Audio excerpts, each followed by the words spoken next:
Les anuncio que les voy a hablar corto porque me tengo que ir para el aeropuerto también, de un tema que tiene que ver con el mar, con una herramienta recientemente diseñada que es el ordenamiento espacial marino, y quiero resumirles brevemente en qué consiste y las opciones de aplicabilidad que tiene aquí en Colombia. Siguiente, por favor. Bueno, es bien conocido que el mar atrae a mucha gente, la cantidad de gente que se asienta en las costas de todo el mundo va incrementándose. Las costas prestan una serie de bienes y servicios ecosistémicos por las que todos esos usuarios cada vez más compiten, tanto por espacio como por los recursos mismos. Pero a veces olvidamos que ese espacio también hay que compartirlo con una serie de valores naturales de la biodiversidad, que cada uno de los usuarios va reclamando cada vez con más intensidad. Siguiente. Bueno, la navegación, la infraestructura portuaria, la industrial, la turística, la energética, aquella que va dirigida a granjas de acuicultura, la pesca, etcétera, etcétera, todos van cada vez reclamando más espacio en las zonas costeras y en el mar. Pero también ballenas, delfines, tortugas, aves, peces y muchos otros organismos comparten ese espacio, y en muchos casos pues son el sustento de muchas actividades que allí se ejercen. Siguiente. Esas actividades humanas suelen causar impactos sobre los ecosistemas de los cuales derivan esos bienes y servicios, y por otro lado las actividades humanas se interfieren cada vez más las unas con las otras en un mismo espacio. Si se hubiera dado un proceso de ordenamiento espacial marino a tiempo, por ejemplo, en el área de Santa Marta, donde están conviviendo en un distrito turístico, cultural e histórico, pero se les olvidó ponerle el carbonero, el portuario, toda esa cosa, nos hubiéramos evitado muchos de los conflictos que se han generado allí. Siguiente. Este es un ejercicio hecho en Bélgica de las necesidades o del reclamo que están haciendo los diferentes sectores del espacio marino costero en Bélgica, que es pequeño. Es un ejercicio que aún no se ha hecho en Colombia, pero en total, si se atendiera la demanda de espacio marino de todos los sectores, estarían reclamando en total el 264% del espacio marino o de la zona económica exclusiva de Bélgica. Siguiente. Siguiente. A medida que se incrementan las actividades humanas sobre los mares y costas del planeta, la mayoría de los recursos de los cuales dependemos en términos pesqueros para la alimentación y otros organismos, pues va en declive acelerado. El reclamo cada vez más de territorio en el mar por parte de compañías mineras, compañías pesqueras, en Europa los molinos de viento, en la plataforma continental, etcétera, etcétera, pues todo eso se refleja también en un declive consistente de la mayoría de los recursos marinos. Hoy en día el 75% de los recursos pesqueros globales ya están sobreexplotados o colapsados.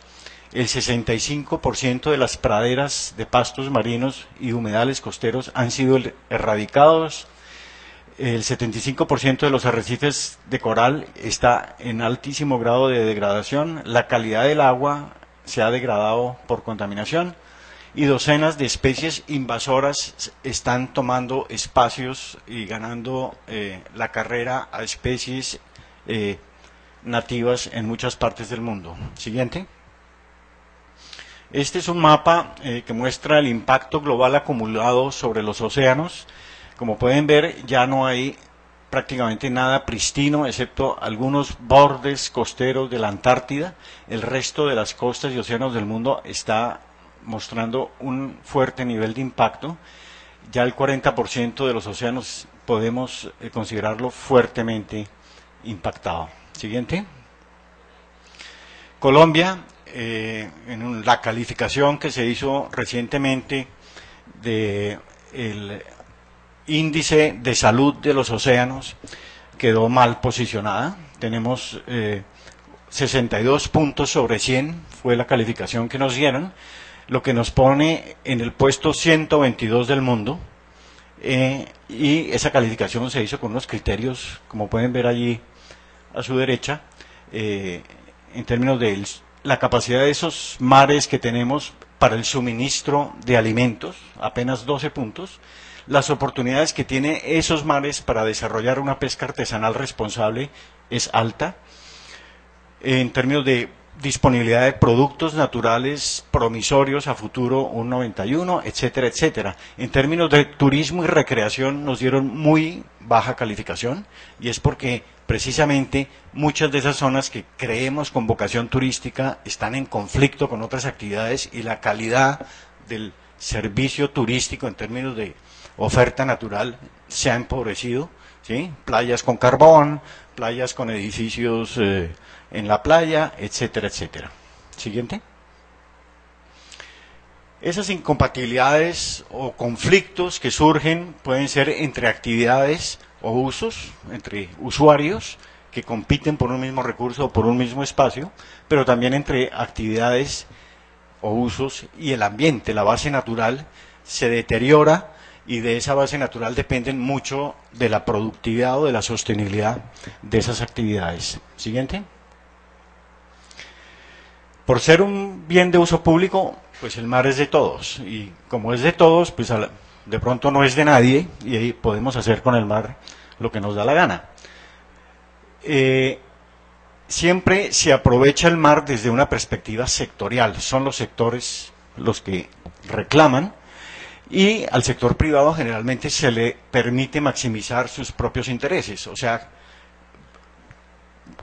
capturar la mayor cantidad posible de pescado para obtener las mayores ganancias, obtener la mayor cantidad posible de recursos mineros, etcétera, maximizar el turismo en las playas, etcétera, etcétera.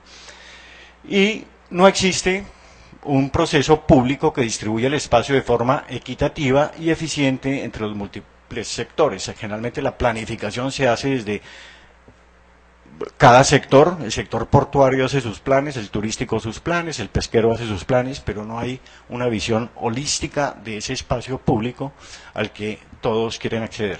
Siguiente. Bajo el marco actual, pues las políticas se formulan sectorialmente. Las entidades y autoridades sectoriales son sectoriales, ¿sí? La autoridad pesquera, la autoridad ambiental, etcétera, etcétera. Y entre ellas suele haber descoordinación.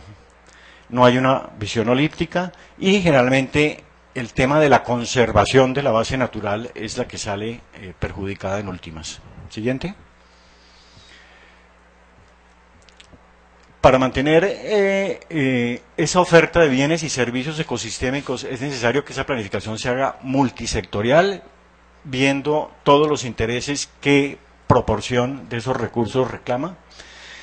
Por lo tanto, la planificación tiene que ser muy cuidadosa y enfocada a minimizar los conflictos tanto entre usuarios o entre actividades como la forma en que usamos el mar y poder mantener saludables los ecosistemas. Siguiente. La planificación en el mar pues tiene sus diferencias con la que se hace en la zona terrestre. En primer lugar, pues los derechos de uso sobre el mar son generalmente mucho más simples que en la tierra. No hay linderos, no hay predios, etcétera. El Estado es el único propietario de los recursos, las aguas, los fondos y el subsuelo marinos, por lo tanto pueden ser administrados haciendo concesiones o limitando su explotación. Mientras que la planificación en tierra se hace en dos dimensiones, el mar es tridimensional, hay que mirarlo en tres dimensiones, y eso facilita a veces el uso múltiple del espacio marino en tres dimensiones. O sea, hacer ecoturismo de ballenas que se hace sobre la superficie puede ser perfectamente compatible con otro uso que se superpone, que se hace sobre el fondo marino varios decenas de metros por debajo de la columna de agua. Y el relacionamiento de las personas con el mar como territorio es bien distinta en muchos casos a la que tiene con el territorio en tierra.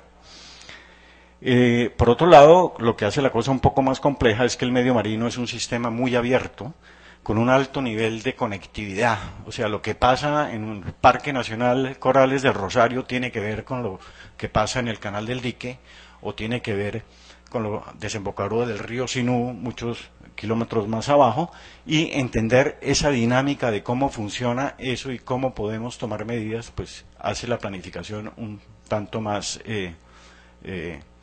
rigurosa y exhaustiva. Siguiente. Por lo tanto, un proceso de planificación multisectorial que debe encaminarse a reducir los conflictos entre usuarios y ambiente, debe optimizar el uso del espacio y de los recursos, debe procurar mantener los procesos ecológicos y los servicios ecosistémicos. Y interesante es que desplaza la discusión de un tema sectorial a un tema que debe ser de integración multisectorial, aunque no elimina el manejo sectorial. Y por otro lado, pues ese proceso de planificación debe brindar una cierta seguridad para las inversiones públicas y privadas. Siguiente. Siguiente. Tal como lo define la UNESCO, el ordenamiento espacial marino es un proceso público para analizar y asignar una distribución espacial y temporal de las actividades humanas en áreas marinas con el fin de alcanzar objetivos ecológicos, económicos y sociales que han sido establecidos a través de un proceso que es meramente político. Siguiente. Siguiente. Es, por lo tanto, un proceso que es político, es público, porque es el manejo de un bien público, es ecosistémico, debe tener una visión ecosistémica y no solo ambiental, debe ser integrado, participativo, por lo tanto, consensuado, orientado al futuro, es decir, fabricar o elaborar unos escenarios futuros deseables, logrados bajo consenso, y que está basado en una zona de estudio que hay que saber delimitar desde el principio, y que es un proceso adaptativo y dinámico, es decir, después de que se implementan los planes, se corrigen, se hace un monitoreo de ellos, se evalúan y se introducen los correctivos a que dé lugar. Siguiente. Y básicamente es un proceso que tiene 10 pasos. Uno es que hay que definir la necesidad. Yo creo que ya no hay zona costera en Colombia donde no podamos identificar que hay la necesidad de hacerlo. Hay que definir el área que se va a ordenar. Hay que establecer una autoridad que lidere y coordine todo el proceso, pero obviamente tiene que ser una entidad que represente los intereses de todos los sectores. No puede ser la autoridad pesquera, por un lado, la que lidere un proceso, o una corporación regional costera, porque van sesgados los intereses. Tiene que haber una entidad, a mi parecer en Colombia tendría que ser la DIMAR, la llamada a liderar un proceso de estos. Tiene que tener obviamente un plan de financiamiento, tiene que involucrar a todos los actores, todos los usuarios, tiene que procurar pues fortalecer esa participación, hacer una evaluación del sistema, que es el paso más dispendioso de todo el proceso, que es evaluar qué es lo que está pasando, cuál es el escenario actual, para poder definir ese escenario futuro que se quiere. Y desarrollar el plan de ordenamiento, implementarlo, darle cumplimiento y, al cabo de cierto tiempo, monitorear, evaluar y corregir. Siguiente. Siguiente. En ese paso sexto, que es el dispendioso, pues hay una serie de productos clave que hay que tener. Eso se hace con paneles de expertos, cartografía social, información secundaria disponible, etcétera. Hay que acopiar toda la información que sea requerida. Siguiente. Siguiente. Y este es básicamente el flujo del proceso en el paso 6, que es ver la compatibilidad que hay entre usos y ambiente, hacer por un lado un análisis minucioso de los ecosistemas, los hábitats, las especies que están ahí presentes, ver cómo es la dinámica de eso. Eso nos lleva a obtener un mapa de integridad o de viabilidad del sistema ecológico. Y por otro lado, analizamos las actividades humanas actuales o potenciales para obtener un mapa de actividades antrópicas en ese espacio que deseamos ordenar. Se mira qué tanto conflicto pueden generar la cantidad de reclamos de uso que hay sobre ese espacio, obtenemos un mapa integral de conflictos y todo lo cotejamos con el marco legal vigente sobre ese espacio para ver si hay actividades que son, desde todo punto de vista, ilegales, que son incompatibles posiblemente con el ambiente, posiblemente con otros usos, pero que riñen con la normativa. Siguiente. Hay que hacer un mapa de actores, cómo es el relacionamiento de los diferentes actores allí para poder identificar en términos de gobernanza y de gobernabilidad el futuro de la implementación del plan, cómo puede ser. Siguiente. Una matriz de incompatibilidades que se hace de usos contra usos. Siguiente. Y finalmente, pues con todo eso, diseña unos escenarios consensuados entre todos los usuarios, entre todos los usuarios, entre todos los usuarios, entre todos los usuarios, entre todos los entre